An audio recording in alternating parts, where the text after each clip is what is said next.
Power 102 Digital. It is Tuesday, the 16th day of July, 2024. Good morning, Trinidad and Tobago. This is news to 6 a.m. on News Power Digital. Business chambers in South and Central Trinidad say they've lost confidence in the measures adopted by the Ministry of National Security and Commissioner of Police earlier with Christopher to curb crime across the nation. They say while the assurance of the T&T Police Service that stations will be on high alert and will be high visibility and there will be a constant presence of officers on the ground, they questioned whether these strategies have come too late.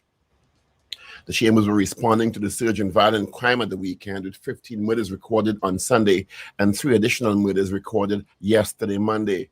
During a specially convened news conference on Sunday night to address the sharp increase in murders, Commissioner Christopher said, quote, "We've not lost a handle on crime, but continue to be diverse and continue to adjust our strategies."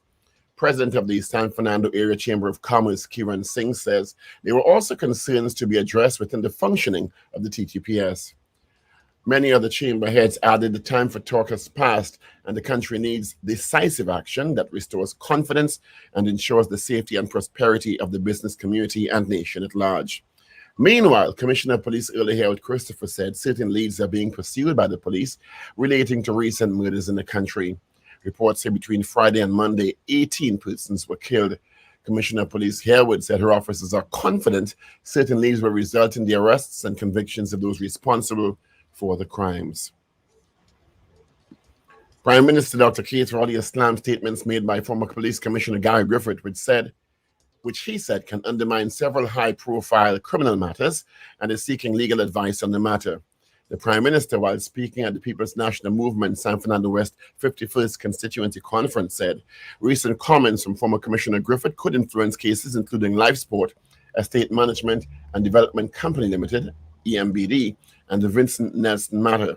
Dr. Rowley said, quote, "He's giving a defense and an argument to the court by the defense lawyers for all these people that the prosecution by the T&T Police Service is politically motivated." Dr. Rowley added, when they publish it abroad, it is the Prime Minister of the country who gave the Commissioner of Police money to go after these poor innocent people. UK firm Edmund Marshall Mahon has been contracted by the TTPS to provide support and training to the Anti-Corruption Investigation Bureau as they investigated those matters. Griffith had been Commissioner of Police while the firm provided that aid, the Prime Minister said, and the request for funding for these cases would have been made by the TTPS to the government. A High Court judge says a Commissioner of Police cannot be thin-skinned. Justice Carol Gobin made the statement in a judgment case between former Commissioner Gary Griffith and blogger Rhoda Barrett on July 11th. The case involved a defamation claim Griffith made against Barrett for 2 posts she made on her Facebook page on the 3rd and 4th of February 2021 in relation to the death of Andrew Morris at a hospital on February 1st, 2021. Morris was one of the suspects in the kidnapping and murder of Andrea Barrett. Barrett, a clerk at the Arima Magistrates Court, was last seen alive on January 29th, 2021. Her body was found at the Heights of Aripo on the 4th of February 2021. In her judgment, Gobin dismissed Griffith's claims against Barrett and ordered him to pay Barrett's legal costs. Former Attorney General Ramesh Lawrence Maharaj Senior Counsel revealed on Monday he appealed to a High Court judge in relation to government's use of a plot of land at Todd Street, San Fernando, which is embarked for an HDC housing project. A High Court judge recently indicated the Cabinet's decision to transfer the land to the HDC fell within the scope of its constitutional power. 2 years ago, 4 non-government groups challenged the Cabinet's decision on September 8, 2022, to transfer a hectare of land at Todd Street to the HDC to build a multi-story housing development complex.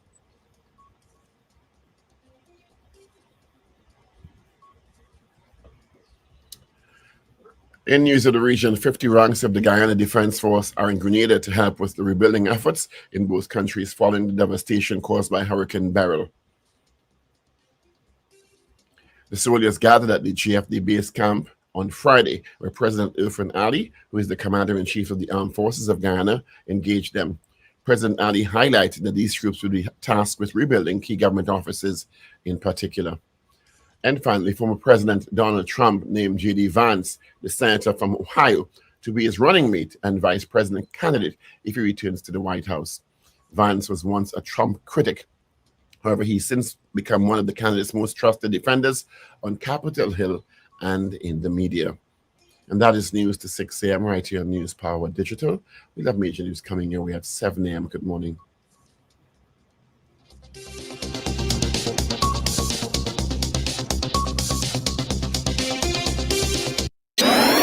Up to date and credible. Power 102 Digital.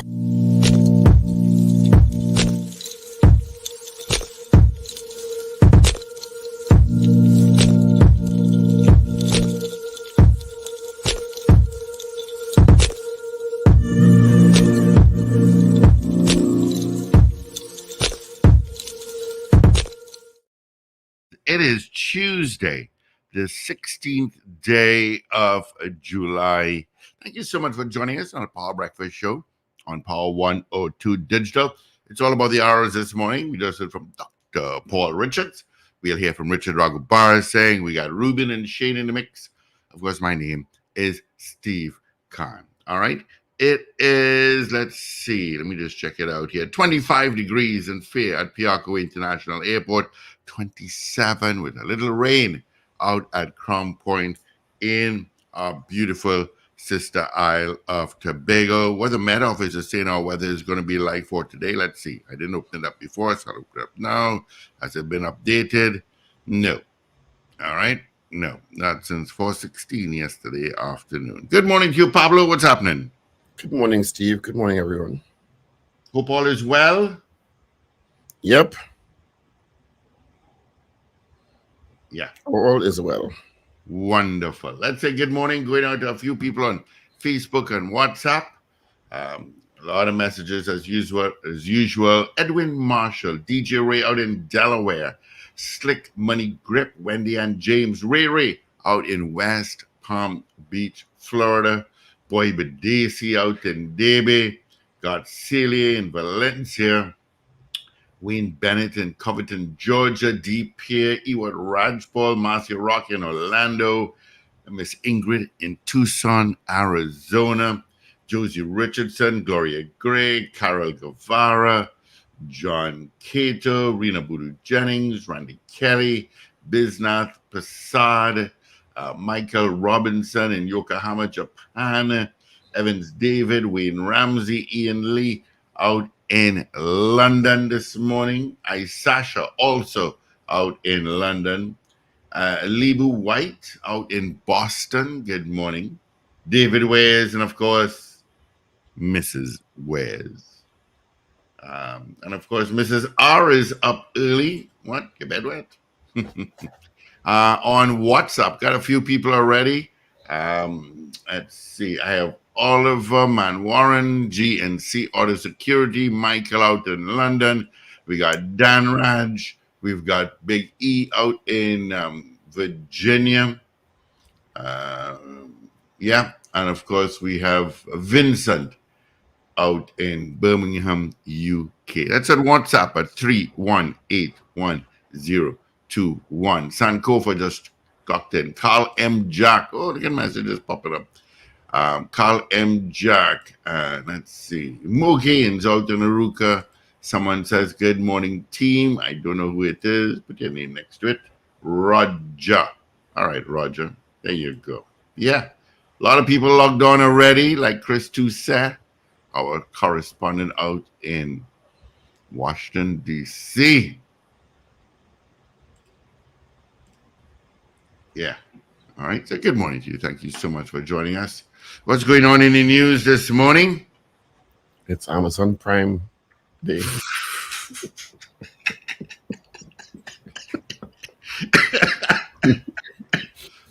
Oh, somebody gonna put I was counting down. You was counting. I actually have to get a battery for my laptop. It's Amazon Prime Day, people, today and tomorrow. Yeah.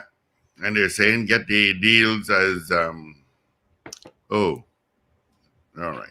Dr. Botawari. And I get some snake oil for Zena today. Snake oil? Yeah, for her niece. Her niece is making noise, yeah. And you look.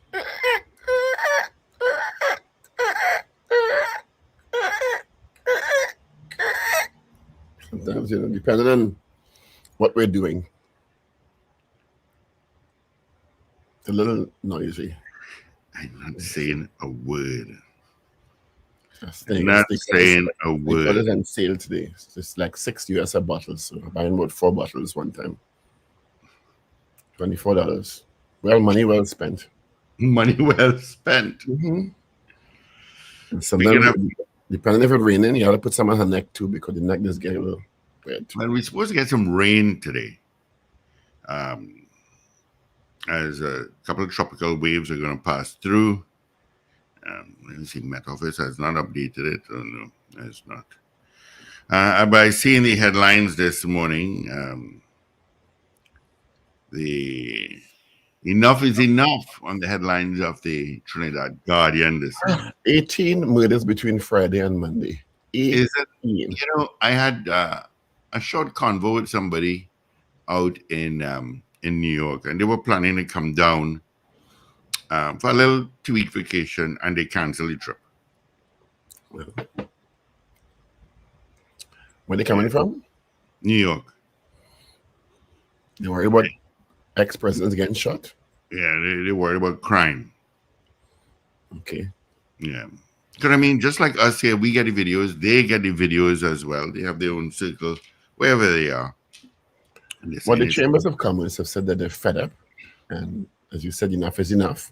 Enough is enough. Talk and the promises and the and the tralala, and they've lost confidence in the measures adopted by the Ministry of National Security and the Police Commissioner. Well, really and truly, they're basically saying they lost confidence in the Minister and the Commissioner. Paul, crime is this thing about we're on high alert and high visibility. Forget that. You all weekend we're on high visibility and high alert, and it still happened. But the detection rate is really not there. So crime is high. Solving crimes, bringing those individuals to justice is just not there. Wow. We have 50% off. Hold on. What is 50% off? I know. Snake oil? Right. Mind my business now.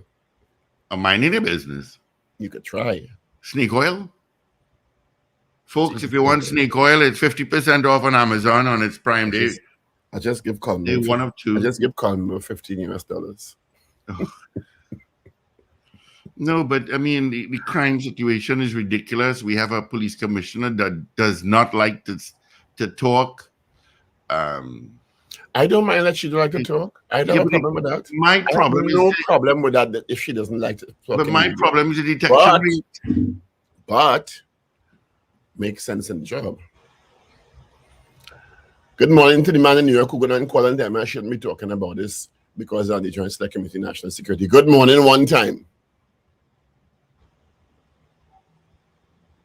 Good morning one time. So you got a call, right? This crime didn't happen overnight. It didn't. But why, are we solving crimes? A murder takes place. They go around, they try to get television cameras to view the footage. Then what? Well, investigation start. Yes, they arrest people, but the percentage is so small. As I said yesterday, given the current trends over the past 15, 20 years, the murder rate has been between 450 and 600, thereabouts, right? Of those, roughly 2/3 are said to be gang-related, thereabouts, which means that on average, about 300 to 350 gang members die every year. Don't you all realize they're being replaced very easily? So while I understand they have to be a significant point of focus for the police, we also need to focus on the people funding the crime, not the big shot officers. The little black boys in the street rolling around with the race called you think something is put in the head or whatever. The bandanas. The bandana and this and that with the gold chain. Ain't bringing no container, you know. Not bringing that container at all. Containers with the illegal guns and the illegal drugs. They don't have the wherewithal to do that. So why, as I asked Prakash Ramada yesterday, because he's a past Minister of Justice and Minister of Legal Affairs.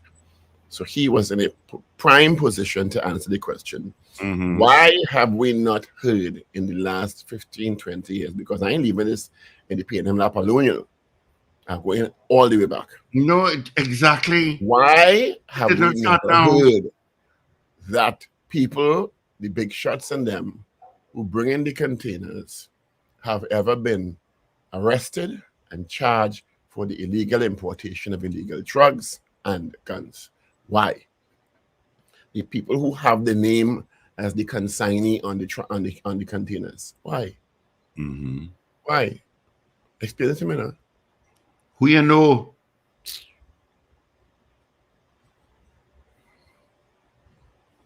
You know, I actually saw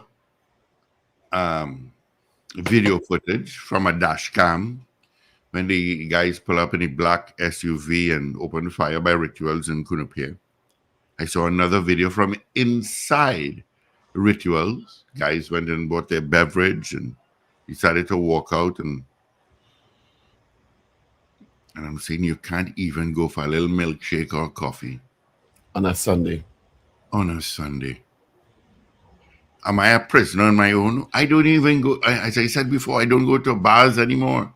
I don't go and lime outside the bar because the person next to me 001 said, we don't understand authorities are overwhelmed by miscreant fatherless children, he said, who have come up to roost. Yes, that is right, and at some level, but we like to talk about them.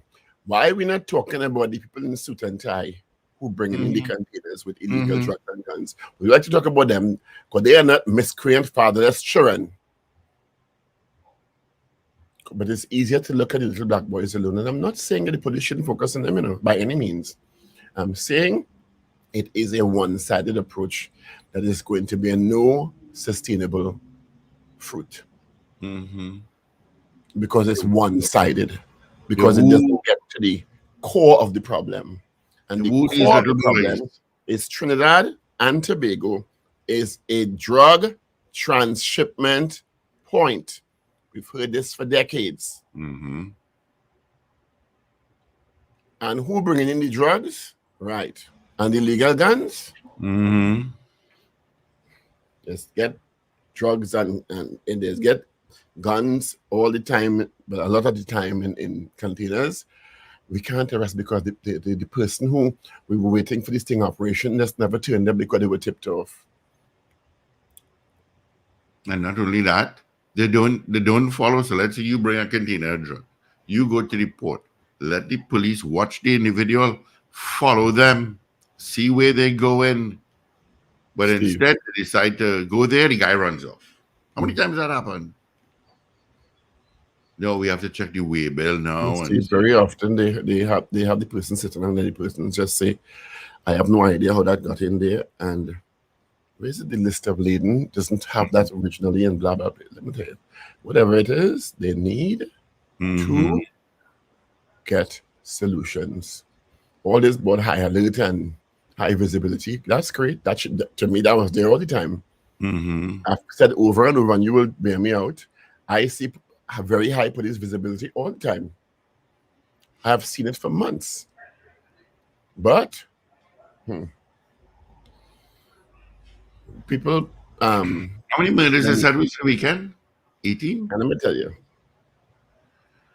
all this whole talk will die down by Tuesday. Of course, something else will have me a 9-day wonder, you know. Tell people you get Kieran Singh on the phone later on this morning. Yeah, I'll try him just shortly. I sent a WhatsApp already. So the Prime Minister, Dr. Keith Rowley, has slammed statements made by former Police Commissioner Guy Griffith and says he's seeking legal advice. Statements being attributed to Griffith about alleging that money was given to pursue political opponents. After all, Mm-hmm. he's giving a defense and an argument in the court by defense lawyers for these people that the prosecution by the Trinidad and Tobago Police Service is politically motivated. Said UK firm Edmund Marshall Mahon had been contracted by the TTPS to provide support and training to the Anti-Corruption Investigation Bureau as they investigated the matters. Griffith had been the commissioner. While the firm provided the aid, the Prime Minister said the request for funding for these cases would be made by the TTPS, the government, and granted. The Prime Minister said, open quotations, I am making it very clear that as Prime Minister of the country, I have absolutely no personal instruction or involvement in this matter. This matter is between the Attorney General and the TNT Police Service and the Cabinet where the Minister of Finance resides. End quote. Let me send this updated news to Alfred before she buffed me. Yeah, she's here already. I hear the plunk now, so I know. Mm-hmm. She's not a quiet one at all. No, she's not a docile woman at all. People don't know what we have to deal with Evie. No, they don't know. It's her daughter has saved me. Yeah, boy. Anyway. No kidding. I don't know. We live in a world that... I see Wendell started back posting a lot. Really? Mm-hmm. Under the title political commentator, which is very smart. Because if you're doing political commentary now, according to the party judgment I read, she's giving her opinion, and she did not. Well, I'm paraphrasing here. It didn't seem her intention to defame Mr. former Commissioner Griffith. Mm-hmm. Interesting.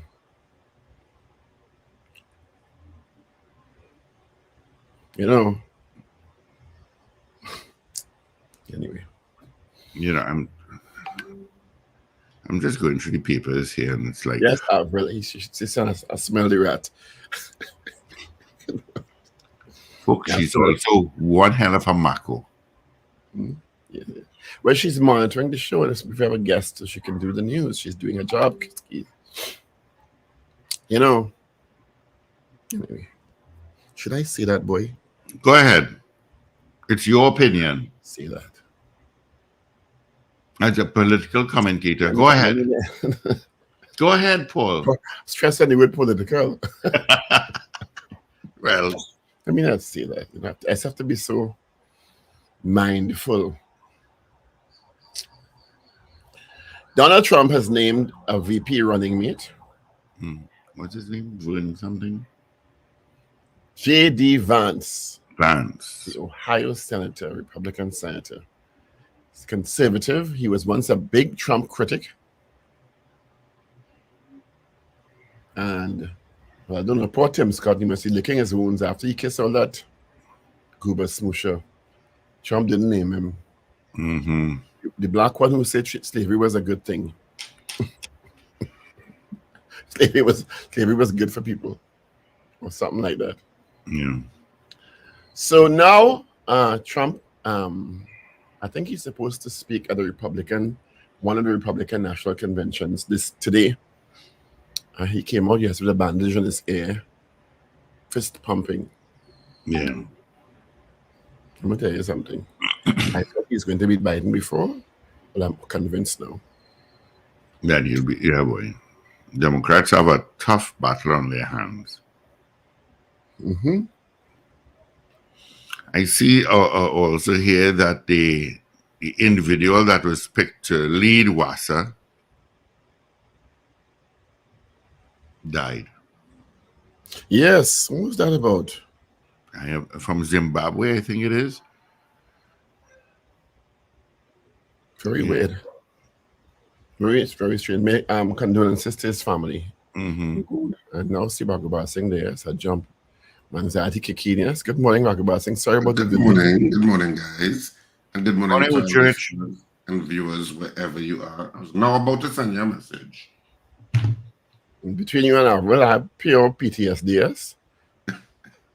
Congratulations on a wonderful performance in your play. I enjoyed myself, and I don't really laugh easy. You know that.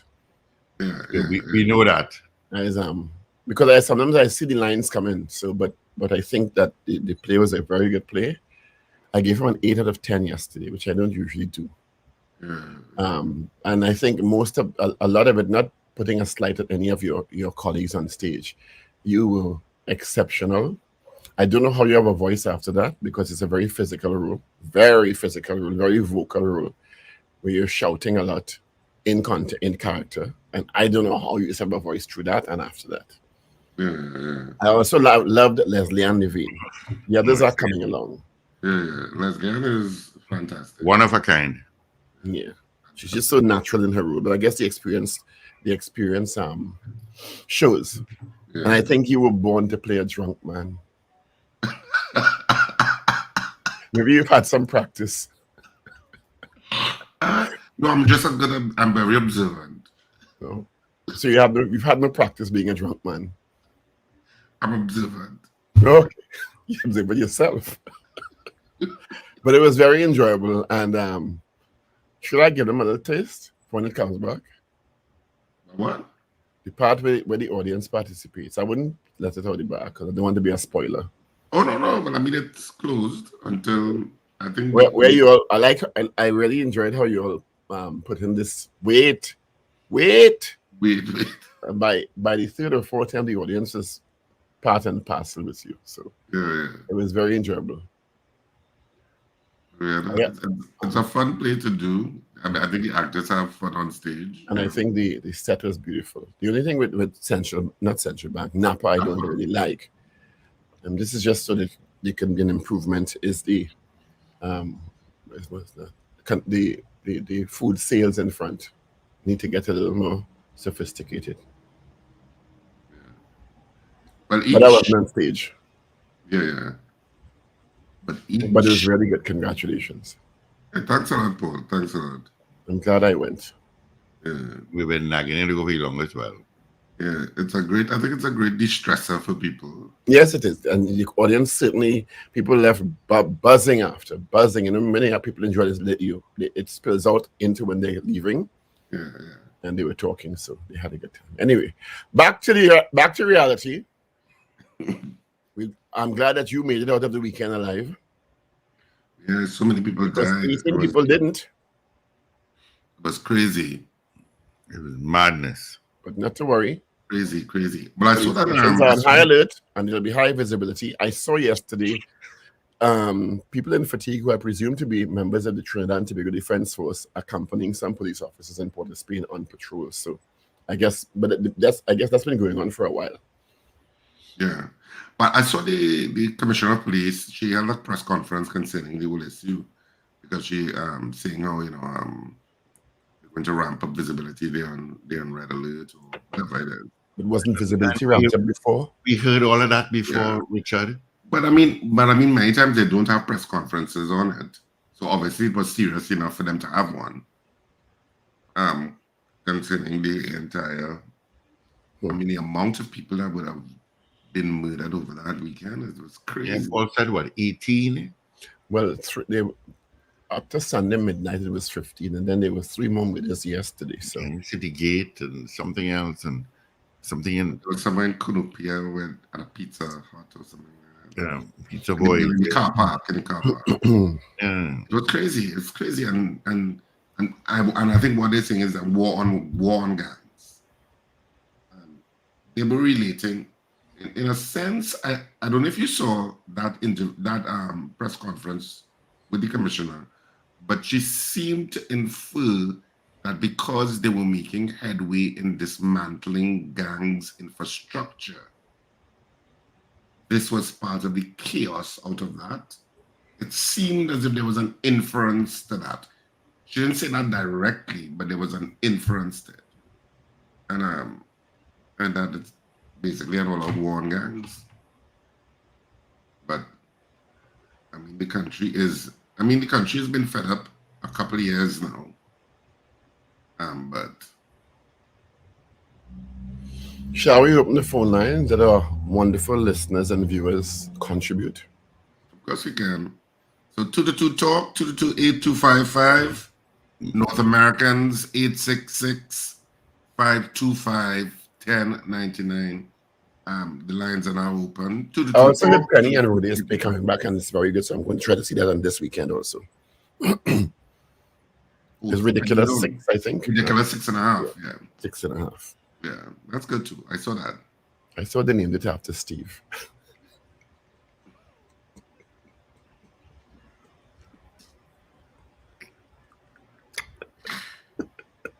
I will see you this later.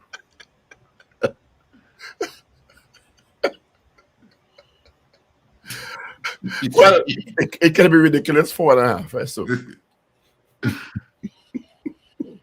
To take the 2 extra inches with confidence. So I didn't say anything but inches.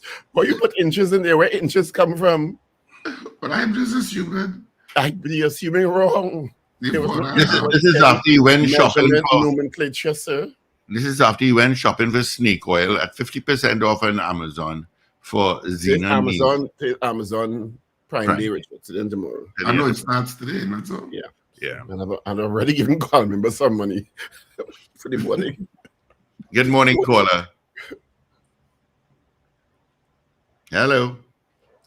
Hi. Buenos días, ¿cómo estás?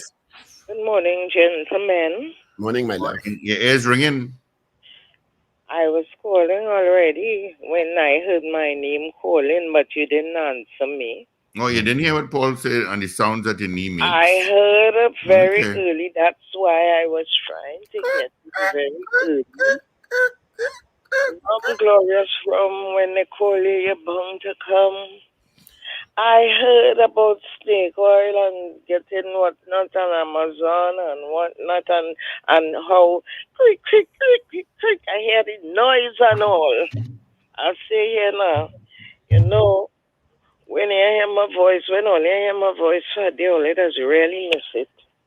So at one point I thought it used to be the furniture, you know, but then I realized it wasn't the furniture because you changed the furniture. So now I realized that to listen close. Then I realized it's your knee.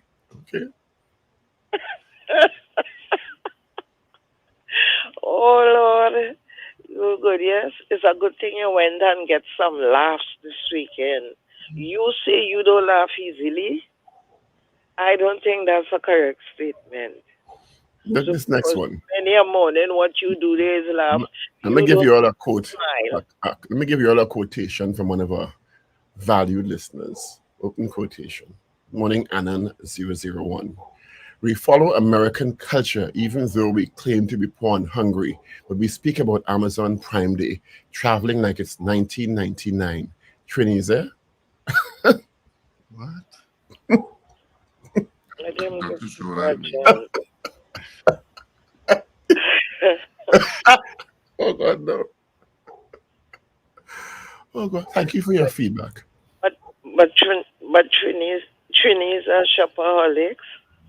I think Trini's shop a lot on Amazon. Well, don't talk The way some people generalize to make a point is astounding to me. Anyhow, I just called to say good morning because I heard my name calling and calling. Zena, All what I, this is a question I'm going to ask every listener who calls this morning. Every listener who calls. If you could do one thing, you had the power to do one thing that would make a positive impact in the fight against crime, what would that be? what I always do and what Dr. Rowley told the young people to do. Those with the illegal guns in their hand. Put down the damn Okay, gun. well, that's fine. But what would you do? What do you think you can do? That is what they had to do. That's not what you can do. What you can do. What do you think is one of the mechanisms that the police or whoever can do to deal with crime? Just for me, I will be a law-abiding citizen. Okay, that's fair enough. Law-abiding and you're doing the correct thing. But you're law-abiding right now and you still have crime, eh? So that mightn't really be the answer. Well, if everybody practice that. Well, everybody's not practicing that. That's why I asked what you will practice. What you think the police or whoever can Well, practically that do. is what I will do, and if everybody does that, it won't have crime out there. They have no society, everybody doing that. Well, you asked me a question, you know. All right, baby. Saying what Cool, no I will problem. do. But All what right. I am saying, hello, what I am saying is that the youth South Chamber calling now and they're losing confidence in the police. But then we just see on YouTube this I spoke to it about it few mornings ago. I think it was Friday or when I said I saw a lot of things that people come out and talking about businessmen and especially in the South and all a set of wrongdoings I reading and I seen that on YouTube and Ian Allen and all that and then they so if they behaving themselves, you think it will have crime? So don't call now and call and lose hope in people. They have to blame themselves and lose hope in one another. Don't come and talk with the police and police commissioner and national security. People have to behave themselves. Guns don't just get up and kill people. People have to take up the guns to kill others. So people have to behave themselves. They have to have a revolution of the mind. Thank you. You. All right. Good morning. Good morning. Hi, good morning, gentlemen. Hi. Good morning. I just want to find out something from where these vehicles that is heavily tinted.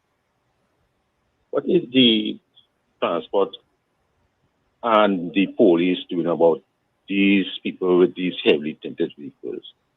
Because I traverse from Central to Port of Spain on a daily basis. And I will see patrols, mobile patrols, right, patrolling the road, police vehicle on a standstill, like a static patrol, as they call it. And these vehicles that are so heavily tinted, the police won't stop and, do some inquiries why the police's vehicle is so heavily tinted, especially the front of the windscreen. Boy, let me tell you, there's some vehicles that tinted in hot 12 o'clock hot sun. You can't see inside that car at all, That is right. Because up to yesterday, I behind a vehicle heading back home in Shawanas. Traffic jam, and there's a police vehicle parked on the side of the road monitoring the traffic. So I say to myself, this vehicle is so heavily tinted. I say, well, they might have stopped. You just let the vehicle pass. Mm-hmm. You understand? So what it is the authorities doing about these vehicles? I think they shouldn't wait on a roadblock. I think the police, as they finally see a vehicle approaching them that is heavily tinted, stop the vehicle. Yeah, everything is a roadblock. Look, the other day I was driving speed limit behind a police car and a vehicle passed very, very fast and the police car just did nothing.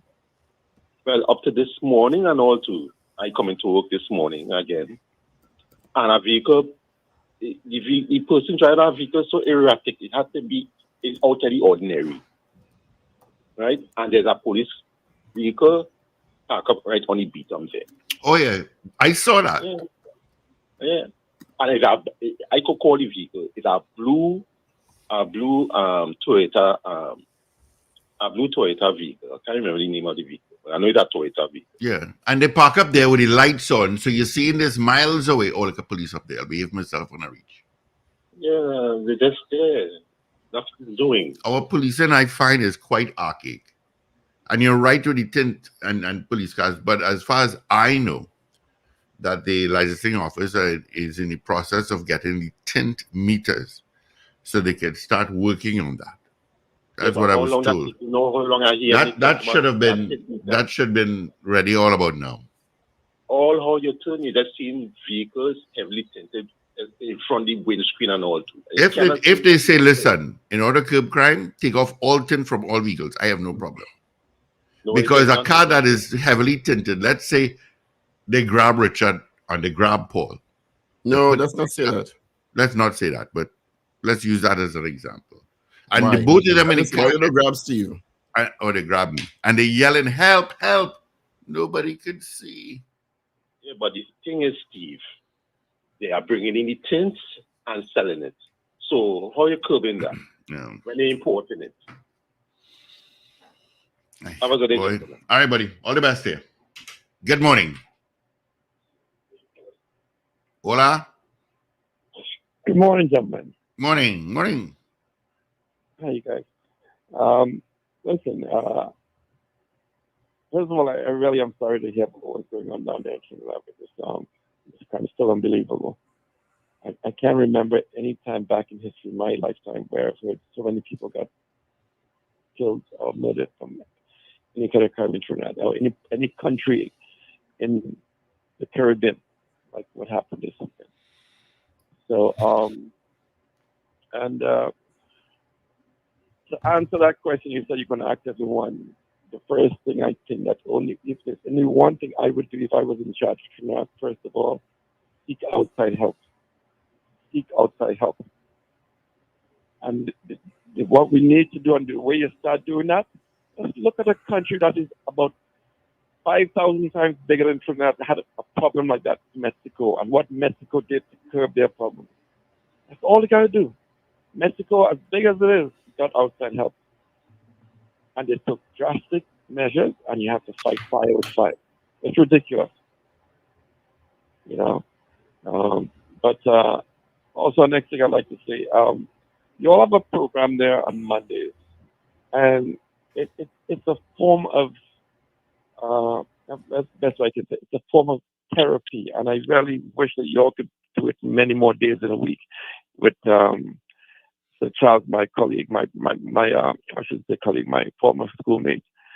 That thing called Sappy Monday, the way how that kind of become a bit of therapy to relax your mind or refresh your mind, to take it through the rest of the day. And you also look into that, things like that, where people can request what they want, and it helps bring back, it just does something to your mind on Mondays.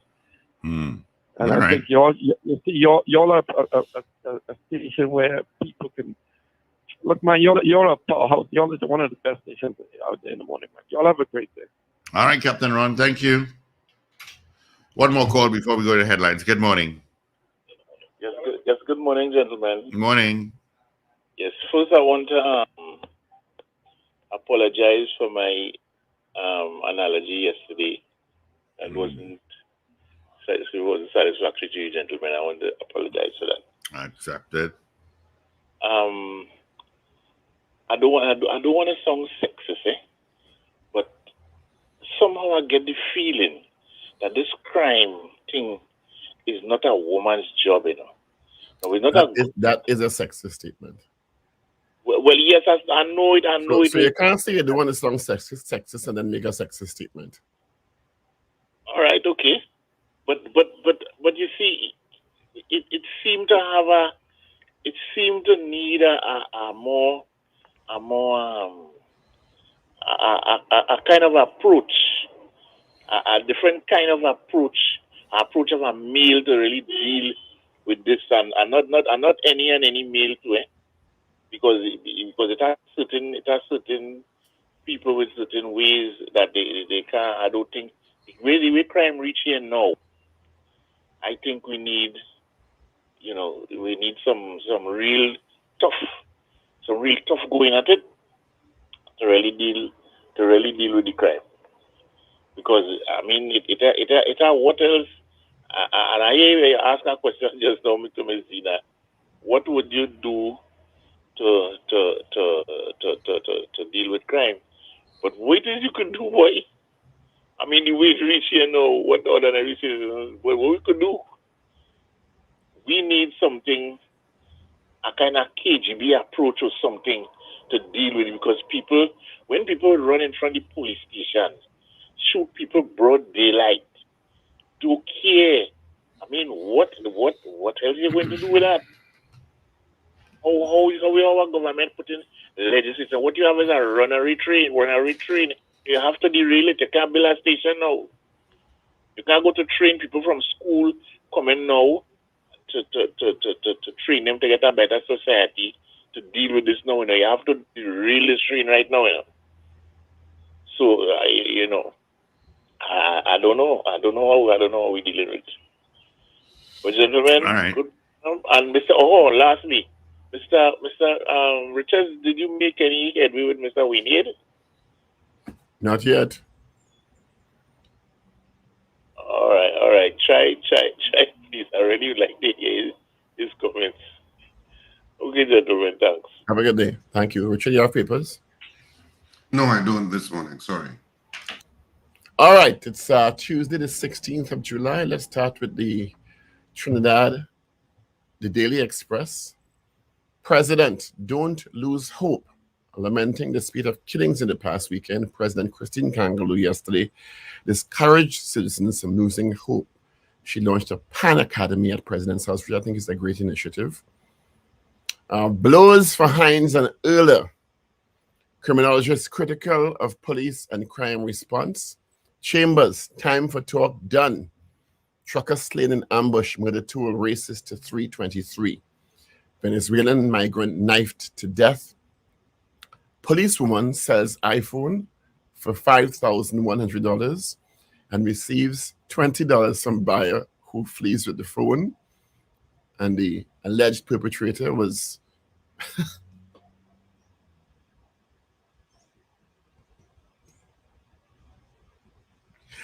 I shouldn't be laughing now. No. I find in situations like that. Police are on the lookout for a presumably half-blind man who duped a police officer into selling her a $5,000 iPhone for $20. Let me move to the Guardian before I get in trouble this morning. Yeah. And why you're going to do a deal like that as a person with a presumably half-blind man. Yeah. And why you're going to do a deal like that, Paul, as the person approaching you, you should say, I hope you don't mind but taking a picture. Click. Let's move to the if they run, you know, well, okay.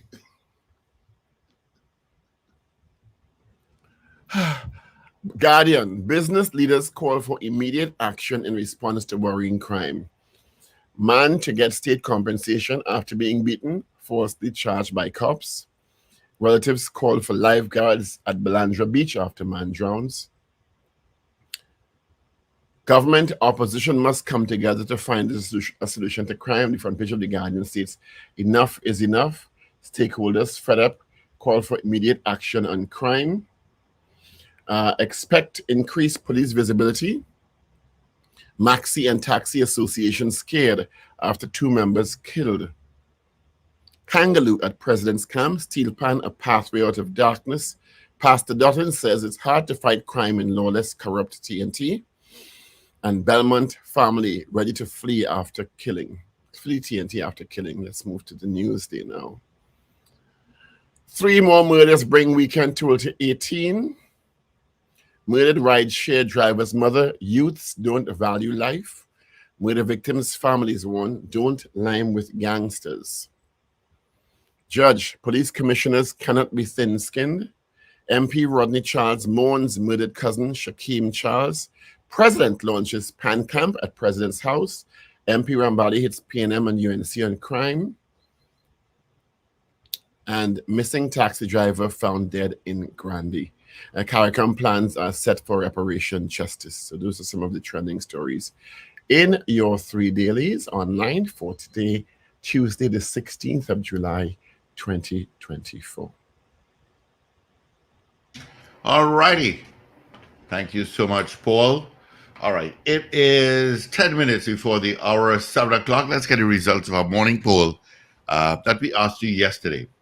Do you agree with the Commissioner of Police that the TTPS has not lost the handle on crime in Trinidad and Tobago? That was our poll yesterday. 92%, 92 said no. So the chambers, or some chambers of commerce, have expressed the sentiment this morning, or yesterday into this morning, that they've lost confidence in the strategies employed by the Ministry of National Security and the TTPS in the fight against crime. So our question this morning: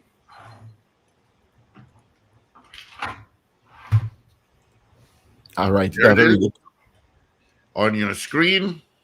So, do you share the sentiment expressed by the Chambers of Commerce of lost confidence in the strategies of the TTPS to reduce violent crime in Trinidad and Tobago? So, do you share the sentiment expressed by Chambers of Commerce that they have lost confidence in the strategies of the TTPS? Is it the TTPS or the Ministry of National Security or both? It's both, but I could just sum it up. Should I put both? In the strategies of the TTPS to reduce violent crime in Trinidad and Tobago. So that's our poll this morning. So do you share that sentiment of the business community? All They right. have lost confidence in the strategies of the TTPS to reduce violent crime in Trinidad and Good morning, Wendell. There's a new FDA-approved gel that's touted and can replace Viagra. Yeah. So 222 talk 222-8255. North Americans 866-525-1099. Absolutely toll free. People on all the streaming platforms, you can send your votes via the messaging portals located there. If you're watching us on M&E TV, you can send your vote via WhatsApp. Or if you're listening to us on smart devices, you can also send us your votes via WhatsApp at 318-1021. Of course, if you're outside of TNT, 868 before that, 318-1021. Do you share the sentiment expressed by Chambers of Commerce of lost confidence in the strategies of the TTPS and the Ministry of National Security to reduce violent crime in Trinidad and Tobago? What says you? All right. Good morning to you, big guy. By 2 o'clock, usually by 2 o'clock. Jaron Joseph says, yes, I do. Captain Ron says yes. Cascade St. Anne says yes. Eddie out in Staten Island, New York says yes. Let's see. I know Randy Kelly says yes.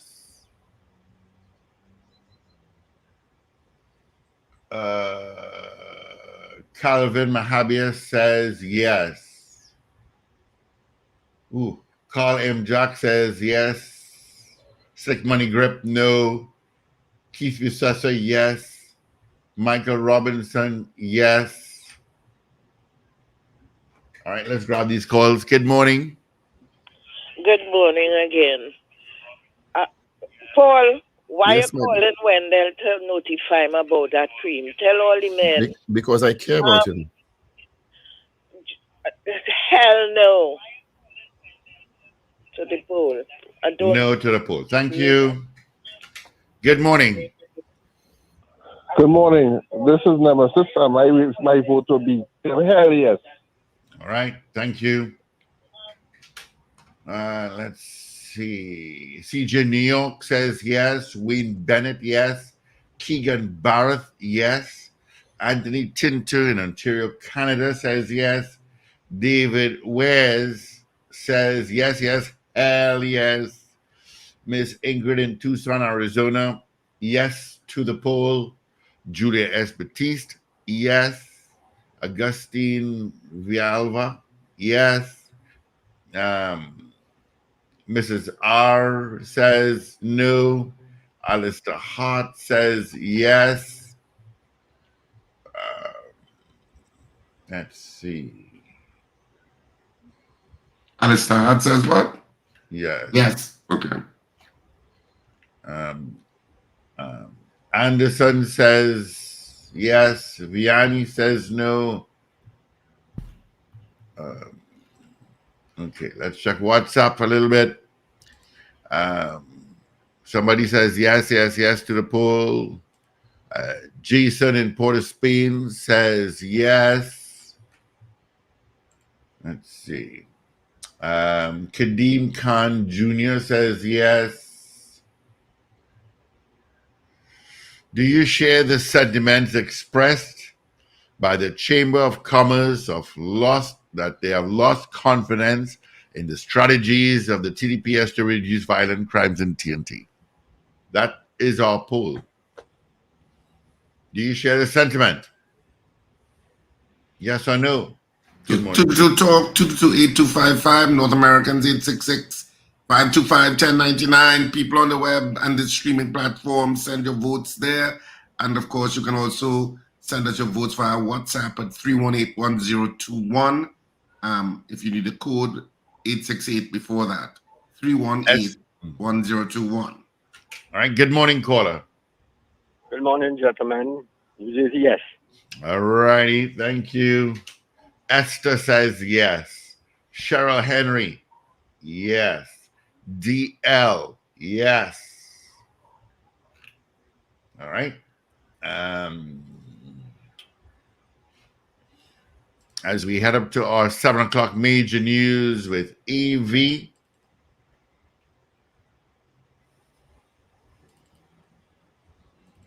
Right. All set for her. Let's see. Shuma Paul, yes. Morning, Shuma. Marjorie, yes. Trinity in Boston. Morning, Trinity in Boston. Yes. To the poll. Let's see. Lorna. Morning, Lorna. Morning, Indy. Carly, yes. Emmanuel in Fort Lauderdale says no. All right. Do you share the sentiments expressed by the Chamber of Commerce that they have lost confidence in the strategies of the TDPS to reduce crime in Trinidad and Tobago? Yes or no? Yeah. Chambers. Wayne Joseph in Ontario, Canada says yes. CPT Singh, morning, no. Thank you. Let's see. We have how many? 2.5 minutes to vote again.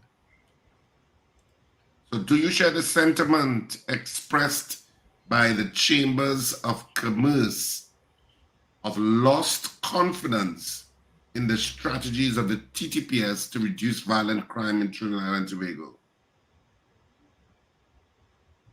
Mm-hmm. Do you share that sentiment? That's our poll this morning. What says you, yes or no? 222 talk 222-8255, North Americans 866-525-1099. All right, let's see. Central Animal Lover. Morning, my dear. No to the poll. All right, thank you. CAL, Cal.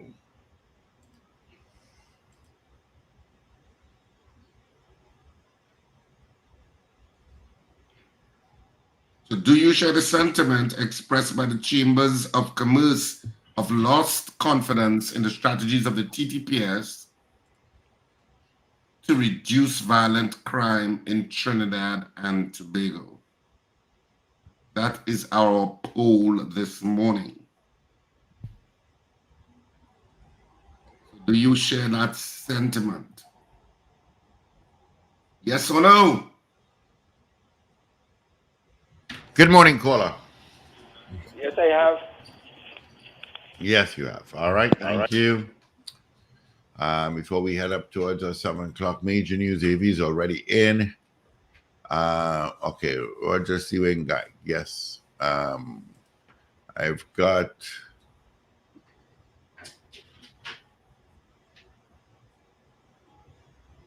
some. No, who's this? Oh, I got somebody else saying yes. All right, Reginald Budd. Okay, thank you. Thank you, Reggie.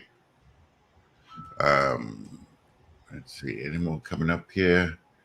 Oh, all right. Oh, okay, got a few here. Finbar Collins says no. Lester Crigwell says yes. Evans David, yes. Josie Richardson, yes. Gloria Gray, yes. Beauty Culture, yes. Beefy Smith out in Goodwood, Tobago, yes. All right, Let's get into our major news right now. Evie is in on this the 16th day of July. This is your news bulletin from Power 102 Digital. Business chambers in South and Central Trinidad say they've lost confidence in the national security apparatus to curb crime. Meanwhile, the TTPS says it's confident of arrest and conviction from recent killings. Prime Minister Slam's Gary Griffith says recent statements could undermine criminal matters, and the MSJ wants refinery matters free of any political interference. Details in a moment. This is news to 7 o'clock on Power 102 Digital. I'm Avril Sintel-Bob. Good morning. Business chambers in South and Central Trinidad say they've lost confidence in the measures adopted by the Ministry of National Security and Commissioner of Police Earl Haywood Christopher to curb crime across the nation. They say while the assurance from the Trinidad and Tobago Police Service that its stations will be on high alert and there will be high visibility and a constant presence of officers on the ground, they question whether these strategies have come too late. The chambers were responding to the surge in violent crime of the weekend with 15 murders recorded. During a specially convened news conference on Sunday night to address the sharp increase in murders, Christopher said that the TTPS had not lost a handle on crime, but continues to be diverse and adjust their strategies. President of the Greater San Fernando Area Chamber of Commerce, Kiran Singh, said there were also areas of concern to be addressed within the functioning on the TTPS, or rather of the TTPS. The chamber heads added that the time for talk had passed away and the country needed decisive action that restores confidence and ensures the safety and prosperity of the business community. The current strategies, it says, have proven insufficient and there is an urgent need for a completely innovative approach that will yield tangible results and restore a sense of security. Certain leads are being pursued by the police relating to recent murders in the country. Reports say between Friday and Monday, 15 persons were killed. Commissioner of Police Earl Haywood Christopher says her officers are confident certain leads will result in the arrest and conviction of those responsible for the crime. Speaking at a news briefing held at the Police Administration Building, head of the TTPS sent condolences to those who lost their loved ones, called for public cooperation, and assured persons bent on engaging in crime will be dealt with. To the perpetrators of crime out there, I appeal to you once more. Put down the guns. The life you save might be your very own. Now is a good time to stop. We will get those who persist in violent crime. The question is not if, but when. In some of the incidents, our investigators are following certain leads that we are hopeful will yield the desired results of an arrest and conviction. Deputy Commissioner of Police in charge of intelligence and investigations, Suzette Martin, said all resources are being used to ensure probe of these incidents are detailed. Families affected are helped through counseling and aid given. We are utilizing all available resources and tools, including advanced forensic technology, intelligence gathering, to ensure a thorough and swift investigation, increased patrols and presence, community engagement, support for victims' family. We are providing support and assistance to the families of these victims. Prime Minister Dr. Keith Rowley has slammed statements made by former Police Commissioner Gary Griffith, which he says can undermine several high-profile criminal matters, and to seek legal advice on the matter. The Prime Minister was speaking at the People's National Movement's San Fernando West 51st Constituency Conference and said recent comments by the former police commissioner could influence cases such as Life Sport, Estate Management and Development Company Limited, and the Vincent Nelson matter. United Kingdom firm Edmunds Marshall Mahons had been contacted by the TTPS to provide support and training to the Anti-Corruption Investigation Bureau as they investigated those matters. Griffith had been the Commissioner of Police while the firm provided that aid. The Prime Minister said the request for funding for these cases would have been made by the TTPS to the government. The Prime Minister stated, quote, "I am making this very clear that as Prime Minister of this country, I have had absolutely no personal instruction or involvement in this matter. This is a matter between the Attorney General, the Trinidad and Tobago Police Service, and the Cabinet where the Minister of Finance resides, end quote. A High Court judge says a commissioner of police cannot be thin-skinned. Justice Carol Gobin made this comment in a judgment on a case between former Commissioner of Police Gary Griffith and blogger Rhoda Barath on July 11th. The case involved a defamation claim Griffith made against Barath for two posts she made on her Facebook page on February 3rd and 4th, 2021, related to the death of Andrew Morris at hospital on February 1st, 2021. Morris was one of the suspects in the kidnap and murder of Andrea Barath. A clerk at the Arima Magistrates Court, Barath said Barath was last seen alive on January 29th, 2021. Her body was found at the heights of Oripo on February 4th, 2021. In her judgment, Gobin dismissed Griffith's claim against Barath and ordered him to pay Barath's costs. You are listening to news on Power 102 Digital till 7 o'clock.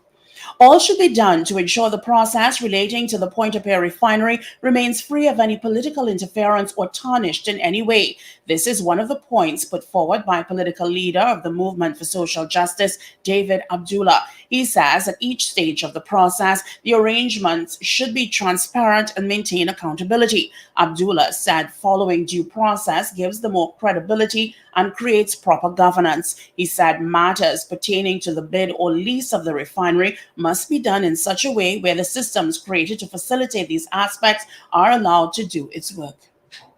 PPHL must go through a proper process. The Office of Procurement Regulator ought to ensure that that process is transparent and fair and proper, okay? And if it is not, it can stop it. The public could insist that that takes place. With the point I am making, that what you then had happening in June, if the Prime Minister met with this investor, Jindal, who it is known now has charges against him. None of us should meet with the Prime Minister to discuss the issue of the refinery when there was a process that was underway already. Well, finally, here's weather news for the period today till midnight. Trinidad and Tobago, partly cloudy and occasional light to moderate showers in varying localities. There's a medium chance of isolated heavy showers or thunderstorms in a few areas. Tonight will be mostly settled with a few showery intervals. Please note that gusty winds and street or flash flooding may occur near heavy showers and thunderstorms, and there is a mild to moderate concentration of Saharan dust present. Persons who are susceptible to this change in air quality are being advised to take the necessary precautions. You can expect a temperature high of 32 degrees Celsius at Piarco International Airport and 31 degrees Celsius at Crown Point, Tobago. Currently, it is 27 degrees Celsius at Piarco and 28 at Crown Point.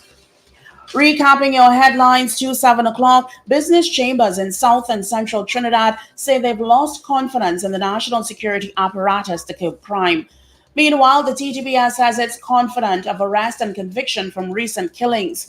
Prime Minister slams Gary Griffith, says recent statements could undermine criminal matters, and the MSJ wants refinery matters free of any political interference.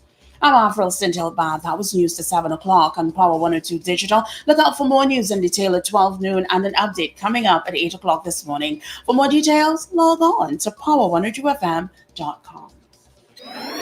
Up to date and credible. Power 102 Digital. All right. Thank you so much, Evie, for our major news. Of course, you can join her again. Come at 8 o'clock. Yeah, for our news brief. And then at noon with Sir Charles for major news once again. Quickly, got some rain in La Joquita this morning. Let's see what's happening on the highways and the byways. Please take your time. Go to Santa Rosa. Got some volume again from Trin City. Volume again as you pass through St. El Toro and Aranguez, and then as you get into Port of Spain. Chase Village, you've got some volume, and that's it, really. That's it. Not a bad day for traffic at all, so far, I should say. Right. Oh, sorry. People don't know what I have to deal with today. People don't know. Yeah. All right. Okay. Yeah, Paul, I did that already, but to no avail it's there. Right. Okay, so let's see if we have any more votes online. 222. We did Biffy Smith. There's a big chat going on there. Right. Let's see if we have any on WhatsApp. We got somebody saying no. And then I got somebody. Okay. And then I have Black Pearl saying yes. Yeah. And that's it. All right, let's get the results. And let me try and get this individual online here. All right, so our poll this morning was, do you share the sentiment expressed by the Chambers of Commerce of lost confidence in the strategies of the TTPS to reduce violent crime in Trinidad and Tobago? We had 50 people voting on the poll this morning in the allotted time.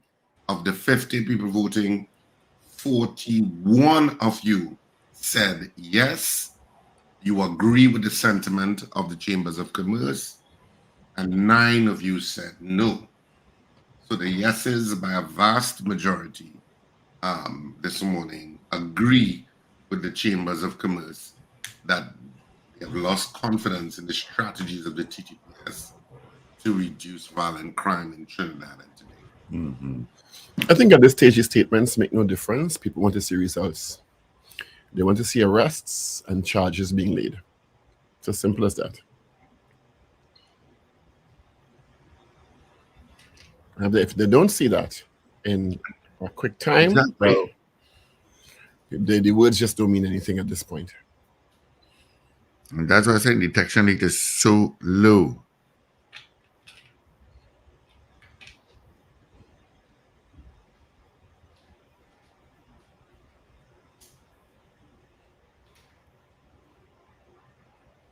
What were the results again there, Rich? I didn't know. If what? What were the results again?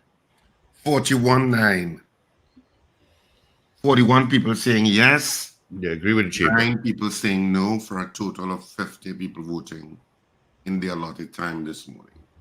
All right. While I get a guest online, we'll take some of your calls. Tell us what you think. 222-8255. Toll free North Americans, 866-525-1099. Oh. Yeah, let's take some of your calls. Good morning, caller. Hey, good morning, gentlemen. Morning. I made a statement a couple of weeks ago, Paul, when I said that there is not, I doesn't see enough mobile patrols, static patrols on the highway. But I listened to your caller this morning and I agree with him 100%. Even when there are static patrols on the highway, that is not enough. That is not a deterrent to crime. Police vehicles on the highway with the lights on, and the police officers, if you look at them 90% of the time, they head down on the phone. Oh, that is so true. Right? They put police vehicles on the highway, and you could still pass them doing 110. You could still pass. And that has not been my experience. I acknowledge your experience, but I see police pulling over people. Okay, well, I'm talking about my experience. That's why I acknowledge your experience, but that has not been my experience. I've seen police pulling over people, searching them, checking their documents all the time. Well, Steve, has that been your experience as well? I agree with you. I've been pulled over by police, and that was done this year. And that was there we go. So yeah. So when we say it was a stupid pullover. It was stupid. Why is that a stupid pullover? Why? Because the police vehicle was a RAV4, was like 6 cars behind. He had his flashing blue lights on. He had his headlights on. And for miles, he just followed in traffic. And then all of a sudden, the car behind me pulled to the left because the road was clear. And then he came behind, and then I heard the siren. And I said, oh, so I am not going to mash. He has a siren on. I am not going to mash brakes to pull to the left. Logical thing to do is to step on the gas and go to the car in front to the left. Pull me over. Where I going with this speed? Well, I saw your lights on. I eventually heard your siren, so I accelerated. Did you expect me to mash my brake? Driver's permit and insurance. Surely. Rough and gruff. They're not even a good morning. And this is the thing. They drive with their lights on. So how I know that all the time? How am I to know that you actually have an emergency or not? Or you're just cruising with his LED lights? I don't know.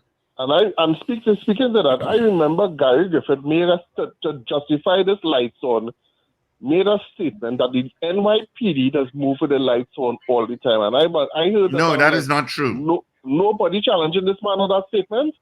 Yeah, that is not true. Griffith say that when they was justifying that lights on 24/7.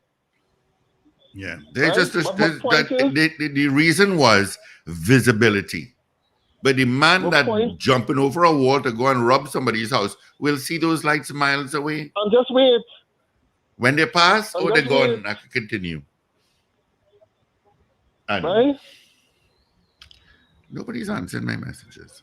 I just find that there need to be more active stop and search, more visible stop and searches, more active, visible raids, more active raids. I am not saying that the police not trying.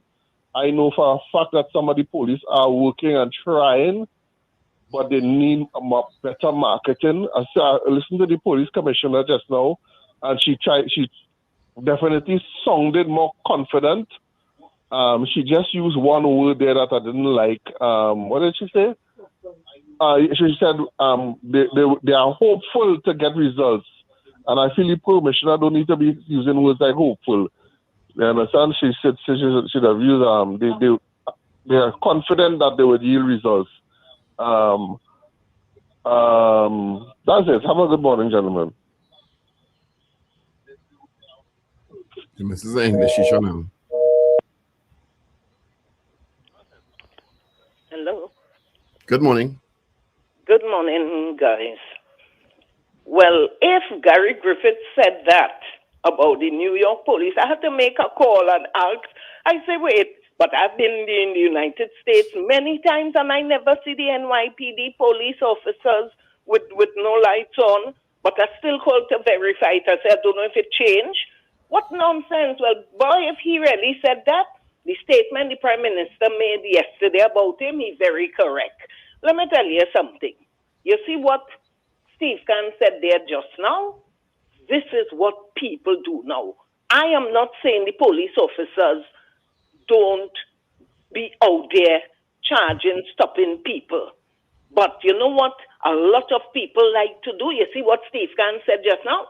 It was a stupid stop. You cannot determine when a police stop you is a stupid stop. They have the authority to stop you. And this is what they're supposed to do. But people, look, a lady come telling me, oh, she was driving down the highway and the police had a siren and she pull aside because them must was going to buy food. How the hell you could determine where the police going? They could have a injured person in the vehicle carrying them to the hospital. It could be your relative. Because I was taken by the Four Roads police after my accident by Starlight. Come on. But we like to judge. Oh, where they going? They're going to buy food. You know what I don't like to see? I experience it right by the traffic light by the market there on the beat-up. I got the red coming. I pulled aside alongside the police vehicle that was there. And up comes a driver, passes us and goes through the light. Those police just rock back. I watch them. And I say, where in New York City or wherever, they would have go behind him. They would have gone. Well, actually, he wasn't even breaking that light. Do you know? And to answer, Paul, I want to answer your question. So my thing is, the police is not doing enough stop and searches, not roadblocks. Stop and searches. Stop and searches will pull off lot of vehicles that are stolen, guys driving around with AR-15 gun in the car. May month, the Northern Division pulled off a vehicle with 4 men in it on the Eastern Main Road in Tunapuna. You know what they found? 2 AR-15s. I don't know why they're not doing stop and searches. Do you all know Sean Paris, who is serving a life sentence in prison right now for killing Dr. Chandra Narayan Singh? A stop and search is what pulled him over in New Jersey. That is how he was brought back to Trinidad. Not only that, that's how they also brought down crime in New York for people with broken taillights, expired tags, one headlight. They just pulled them over. They got a lot of weapons and drugs. Exactly. I don't know. We're not reinventing the wheel. No, we just copy the crack from America, the pants below bottom, all the nonsense. That stop and search is very effective. And until Earl Christopher enforces that, we will continue to have men driving around in stolen vehicles and putting down robbery, shooting up a place in Gonzales. Normal. Imagine a car was stolen in Diamond Vale and end up in San Fernando and put on a robbery. 9 police stations that vehicle passed. Not only that, Diego Martin, but thank you. There's so many vehicles. APB, come on, man, all you're sleeping, TTPS. Wake up. There are so many vehicles that are not roadworthy, and they traverse east, west, north, and south. And I'm saying to myself, doesn't the police realize that if I can tell the vehicle is not roadworthy, don't they? How do you get away driving east, west, north, and south? I don't know. All right, let me get my guest online. Hang on.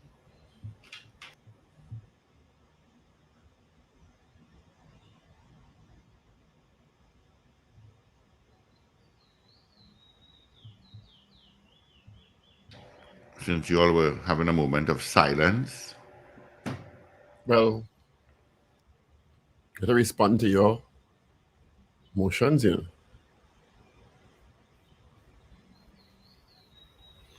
Who's the guest this morning?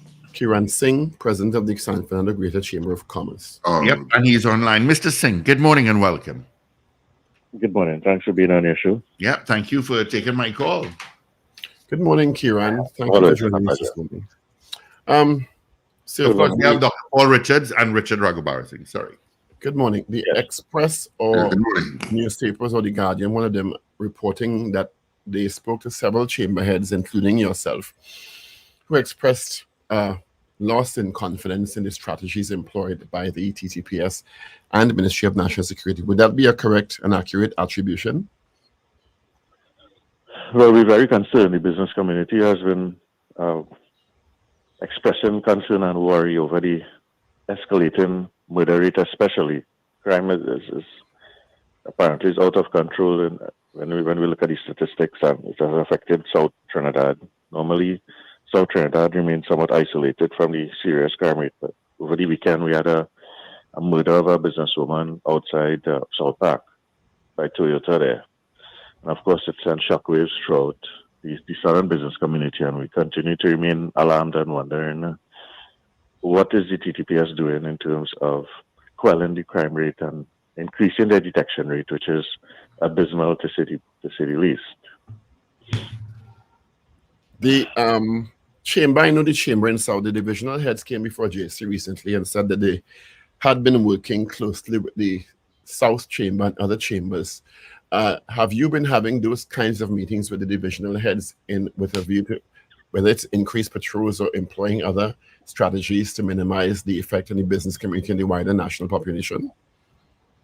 We have regular meetings with the senior officials to discuss increasing foot patrols and vehicular patrols, and we have seen an increase in downtown San Fernando.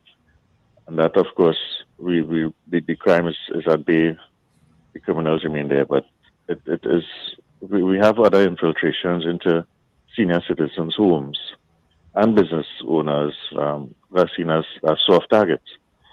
And they need to still step up to increasing their patrols. And if it is that they don't have enough human resources or infrastructure in terms of vehicles. We continue to say why can't we use the assets that lie dormant with the Army and the Defense Force?